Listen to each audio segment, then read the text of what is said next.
मैंने करीब करीब 6-7 साल गेरुआ पहना। 2-3 घटनाओं से मैंने गेरुआ पहनना बंद कर दिया। एक तो लोग मुझे साधु समझने लगे थे, चमत्कारी बाबा समझने लगे थे।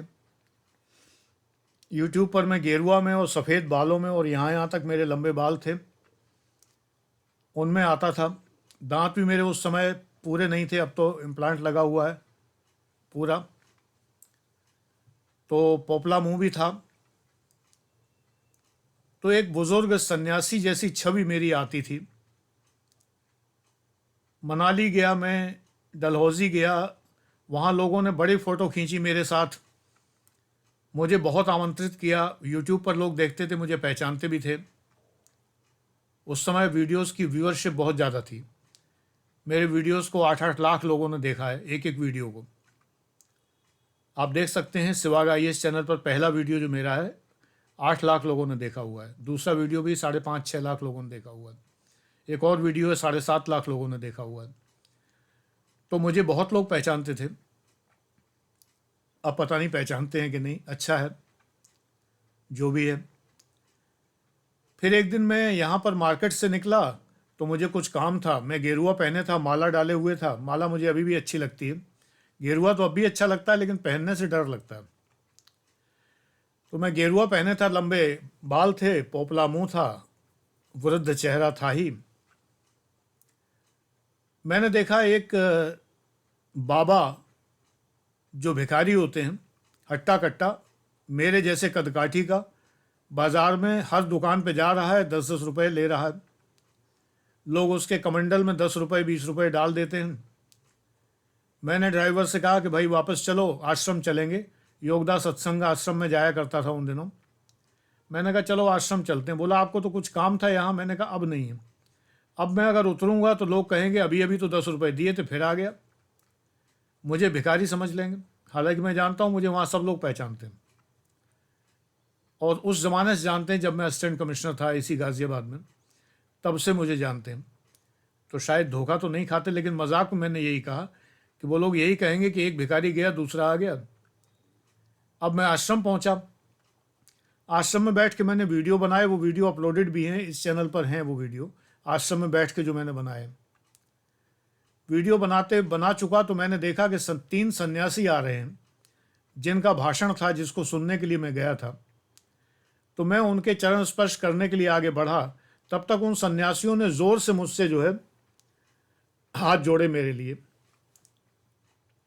वो युवा सन्यासी थे, मैं वृद्ध था। उन्होंने उम्र का लिहाज करते हुए मेरे लिए हाथ जोड़े। मैं शर्मिंदगी से गड़ गया ज़मीन में। मैं उनके पास गया, मैंने कहा आप मुझे प्रणाम करें, इतनी मेरी हैसियत नहीं है। मैं तो एक शिक्षार्थी हूँ परमहंस योगानंद जी का, पुस्तकें पढ़ता हूँ, आश्रम में आता हूँ, आपके भाषण सुनने के लिए आया हूँ, डिस्कोर्स जो आपका है सुनने के लिए आया हूँ। बोले नहीं, आत्मा सब में एक सी है, मैं प्रणाम करूं या आप करूं, बात एक, आप करें, बात एक ही है। खैर ये तो उन्होंने कहा उनका बड़प्पन है, लेकिन मैं शर्म से शर्मिंदा हो गया कि मेरे कपड़ों की वजह से उन्होंने मुझे प्रणाम किया, नहीं तो वो हरगिज़ नहीं करते। और ये गलत प्रणाम हुआ क्योंकि उनका पद मुझसे अधिक श्रेष्ठ है। तीसरी घटना ये हुई कि मेरा पोता जो है मुझे देख के कहने लगा बाबा आप बहुत बूढ़े लग रहे हैं। उसके कहने का आशय था कि अब आपके चलने के दिन आ गए हैं लगता है, और वो बहुत दुखी था, रोने रोने को हो रहा था। एक ही दिन में 3 घटनाएं हुई। मैंने हेयर कटिंग सैलून जाकर बाल कटवाए, बाल डाई करवाए। इसके बाद डेंटल इम्प्लांट लगवाने के लिए डेंटिस्ट को कांटेक्ट किया और 2-3 महीने के अंदर इम्प्लांट पूरे कर लिए। हाँ, मेरे इम्प्लांट 2 महीने में हो गए थे। नॉर्मली नहीं होते हैं लोगों के, लेकिन ये बेसल इम्प्लांट है, तो ये 2 महीने में पूरा हो गया। पूरे 28 दांत लगवाए मैंने, और इस रूप में आ गया जिस रूप में आपके सामने हूँ। मैंने कहा गेरुआ पहनने से ही कुछ नहीं होता, मन रंग गया गेरुआ, अब कोई चिंता नहीं। तो असलियत यह है कि जब मन रंग जाता है गेरुआ, तब फिर कोई चिंता की बात नहीं है। आज के वीडियो का विषय अब मैं लेता हूँ, मुझे देखना पड़ा क्योंकि मैं भूल गया था कि आज का विषय क्या है। जो सब कुछ छोड़ के सन्यासी हुआ है उसका सन्यास, ध्यान देना इस बात को, आप कमेंट में लिख भी सकते हैं, जो सब कुछ छोड़ के सन्यासी हुआ है उसका सन्यास समाप्त करना बहुत आसान है। जो उसने छोड़ा है वो उसको दे दो। विश्वामित्र ने स्त्री के प्रति आकर्षण छोड़ा था और छोड़ के सन्यासी हुए थे। एक पायल की झंकार में टूट गया उनका ध्यान, मेडिटेशन सब टूट गया, क्योंकि उन्होंने जो छोड़ा था वो उनको मिल गया, तो उनका सन्यास भंग हो गया। एक आदमी कहता है कि मैंने अच्छा खाना छोड़ दिया है, मैं सात्विक भोजन कर रहा हूँ। उसे अगर अच्छा खाना उसकी पसंद का, भैया अब जैसे मेरी पसंद है छोले भटूरे या रबड़ी मुझे पसंद है, तो मैं अगर ये कहूँ कि मैंने छोले भटूरे और रबड़ी को छोड़कर सन्यास ग्रहण किया है, तो कोई भी मेरा सन्यास भंग कर सकता है लालच देकर के छोले भटूरे खिलाएंगे, रबड़ी भी रखी है, शायद मेरा सन्यास टूट जाए। 5 ज्ञानेंद्रियों की वासनाओं को जिसने त्याग कर सन्यास ग्रहण किया है उसका सन्यास बहुत ही वल्नरेबल है, बहुत ही टूटने योग्य है। ये थोड़े भिन्न विचार हैं, बहुत ही नाजुक है। लेकिन जो संसार में रहते हुए, सांसारिक सुखों में रहते हुए संन्यास्त हुआ है, जिसने संन्यास लिया है, उसका संन्यास आप तोड़ ही नहीं सकते। ये भिन्न बात हुई कि नहीं? आज तक किसी ने नहीं बताई होगी आपको। यदि मैं भोजन का उपभोग कर रहा हूं, डायबिटीज की वजह से नहीं खा पाता वो अलग बात है, लेकिन यदि मैं अपनी पसंद का भोजन कर रहा हूं, अपनी पसंद के रंग चारों तरफ बिखेरे हुए हूं, अपनी पसंद का कक्ष सजा रहा हूं, कुछ लोग कहते हैं चूरन बेच रहे हैं जैसे, अब पता नहीं ये इतनी किताबें और ये चूरन बेचने वाले का सेट कैसे लगता है लोगों को। मूर्खों के लिए कुछ कहा नहीं जा सकता। किसी मूर्ख ने एक बार कहा था कि आप जिस सेटअप में बैठते हैं ऐसा लगता है आप चूरन बेचने वाले बाबा हैं। मूर्खता की सीमाएं मैंने देखी हैं आज तक जीवन में, मुझे बड़ी हंसी आती है। तो अब मुझे इंसल्टिंग कमेंट पर भी इंसल्ट फील नहीं होती, इतना संन्यास में मेरे अंदर आ गया, मुझे हंसी आती। तो मैं अपनी पसंद का भोजन करता हूँ, अपनी पसंद के रंगों में रहता हूँ, रंग वितान में, अपनी पसंद का कक्ष सजाता हूँ, अपनी पसंद के गैजेट्स रखता हूँ। हालांकि अब मैं ख़रीदता नहीं हूँ, भर चुका हूँ, पक चुका हूँ। हालांकि माइक अभी ये वाला मैंने अभी परचेज़ किया है ये, क्योंकि इसकी बड़ी इच्छा थी मेरी, और ये जैसे ही मुझे मिला मैंने लिया। आप आवाज़ में अंतर देखते होंगे, जब से ये आया है तब से आवाज़ में फ़र्क आया है। ये तो आपसे मिलने के तरीके हैं, माइक है, कैमरा है, लैपटॉप है, फ़ोन है, सुंदर पर्दे, सुंदर पुष्प, सुंदर लाइटिंग, इन सब के होते हुए अगर मैंने सन्यास लिया है तो मेरे सन्यास को तुम भंग नहीं कर सकते बेटे। तुम मुझे लालच याद दोगे, मेरे पास तो ये सब है। मुझे परफ्यूम्स का शौक है, मुझे सजावट का शौक है, मुझे डिसेंट लिविंग का शौक है, तो फिर सन्यास किस बात का? सन्यास इस बात का कि मुझे छोड़ने में वक्त नहीं लगता। एक बार मुझे चाय छोड़नी पड़ी थी, जबकि मैं चाय का बहुत शौकीन हूँ, कॉफ़ी का बहुत शौकीन हूँ। छोड़नी पड़ी थी तो मैंने छोड़ दी थी निर्द्वंद होकर, महीनों छोड़े रहा। ये सन्यास है।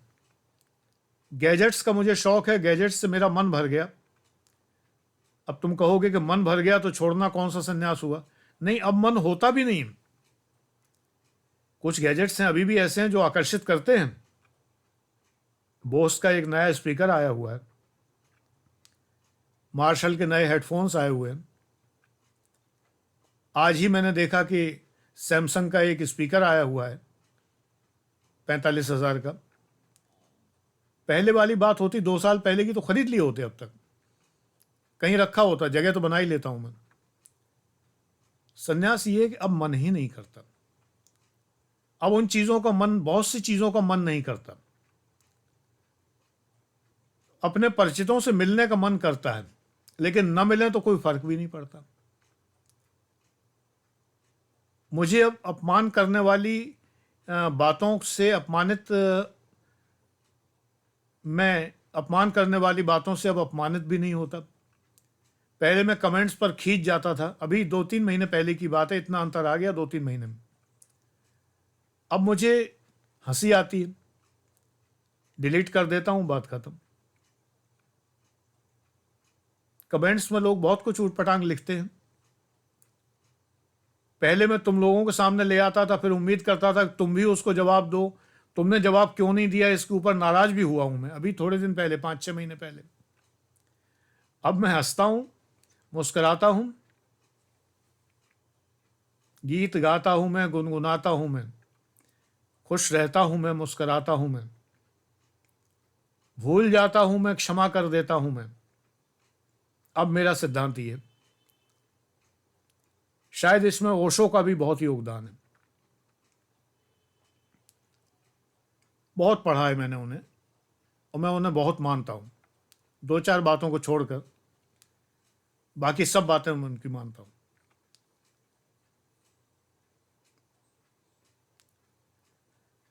तो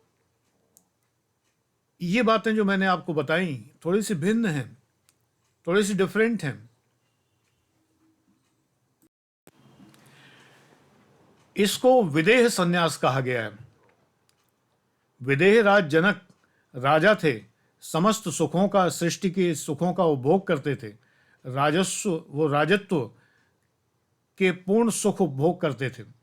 परिवार था, बेटी थी, बेटियां थीं, शादी ब्याह उनके किए, वैभवपूर्ण जीवन जीते थे, लेकिन संन्यस्त थे। विदेह का मतलब देह होते हुए देह की चिंता न करना। अब उनकी ऊंचाई तक तो मैं नहीं पहुंच सकता। देह के गुण मुझे भी सताते हैं, बुखार आता है तो कष्ट होता है।